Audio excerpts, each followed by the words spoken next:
Hey, what's happening, everybody? It's Saul K here. It is Friday, November 17th, and this is the second in a series of short videos that I'm doing to help clarify some of the terms that are being thrown around. It's day 42 of the war, and we're going to talk for about 5 minutes. This is definitely a video you do not want to watch around your kids or people that are sensitive to strong information. We're going to today, in 5 minutes or less, unpack the word genocide to see if that is actually an accurate term for what's actually happening right now in the Middle East. So without further ado, I'm gonna go ahead and get to my slides and let me share the screen. Okay, so let's investigate the word. Let's investigate the terms, okay? Genocide and ethnic cleansing. Focus mostly on genocide today. So this is from our friend Merriam-Webster definition, okay? Genocide, the deliberate destruction of a racial, political, or cultural group. Legal definition, acts committed with the intent to partially or wholly destroy a national, ethnic, racial, or religious group. Also the crime of committing such an act. Okay, so let's look at a couple genocides in history. Now there have been many, as I will show you. There's actually been dozens and dozens, as you can see from this slide. You can check out world.yale.edu. There's a slide that goes through a bunch of different genocides. But let's just talk about some that you may be familiar with. Let's go back to 1915, Armenian genocide, okay, between 1915 and 1916. It could have lasted slightly longer than that, but that's the basic summary of the time period. Physical annihilation of Armenian Christian people in the Ottoman Empire with 1.5 million Armenians. And some of the numbers are, not 100%, they're not 100% sure. It could be between 1.2, 1.5 million Armenians died. That's genocide. Another example, the Holocaust from 1933 to 1945, Nazi extermination of 6 million Jews. And many other people were killed as well. I don't want to discount that, okay? Another example you may or may not remember, in Rwanda, 1994, the Rwandan genocide. Members of the Hutu ethnic majority in Rwanda murdered as many as 800,000 people, mostly Tutsi, okay? So in a nutshell, here's a bunch of other examples of genocides, are basically where populations are radically reduced or killed by another population, okay? It happened during the gold rush. You can see it happen in East Timor, Papua New Guinea. Go ahead and take a screenshot of this and you can do your own research and just see how many massive genocides there have been in the world. Now, let's look at another population that's been reduced in the Middle East, the Jewish population. Just a couple examples. I talked about this in another video, so I don't want to talk too long about this. Jewish population in 1948 versus 2018, okay? In Morocco, 265,000 down to 2150. Libya, 38,000 down to 0. Iraq, 135,000 down to less than 10. Algeria, 140,000 to less than 50. Egypt, 75,000 to less than 100. Yemen, 63,000 to less than 50. Okay, so people talk about like a quote unquote Palestinian genocide. It's just factually inaccurate, and I'm going to show you the next slide, which will explain why.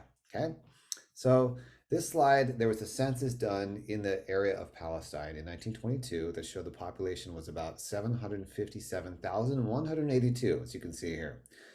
590,000 Muslims, 83,000 Jews, 73,000 Christians, 7,000 Druze, 408 Sikhs, 265 Baha'is, and 156 Metawalis, and 163 Samaritans. Okay, so let's just lump them all together as the Palestinian population, right, of that area of the world, 757,182 in 1922.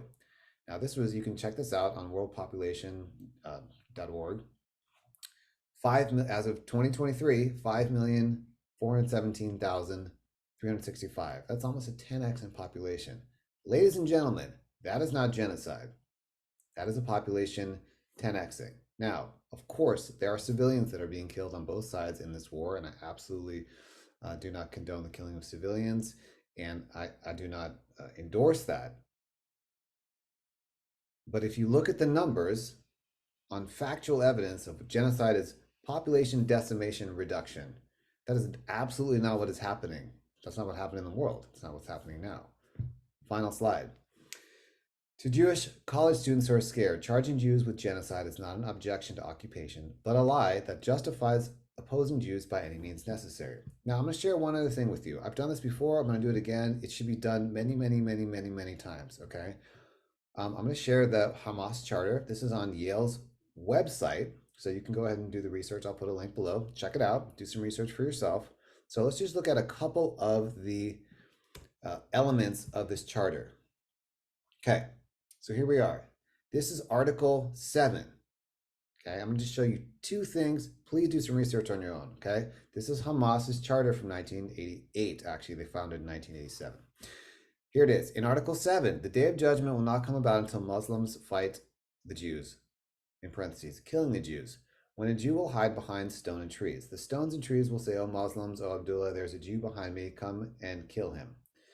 Only the Garkad tree, evidently a certain kind of tree, would not do that because it is one of the trees of the Jews. Okay, so they're basically saying kill the Jews in very direct terms.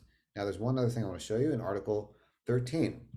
Very important. People talk about a peace process and a ceasefire, which I want peace ultimately.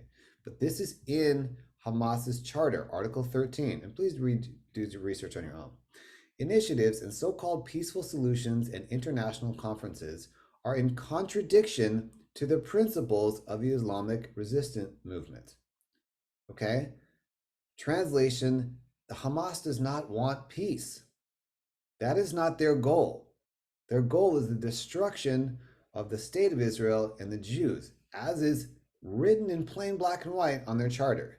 Please go ahead and do some research for yourself. Okay? Here's just one other example. Israel will exist and continue to exist until Islam will obliterate it, just as it obliterated others before it. Now, I am not saying all Muslims want to do this. Not at all. This is a war between Israel and Hamas, right? This is not a genocide. Israel is not committing genocide of the Palestinian people. That is not their goal. That is not what they want at all. So please do your own research. Check out these terms for yourself before you throw them around. Or if you know people that are throwing around terms like that, show them this video. I hope this has been helpful, and I pray for peace in the Middle East and all over the world, and an end to the war, and most importantly, a return of all of the hostages now. Shabbat shalom.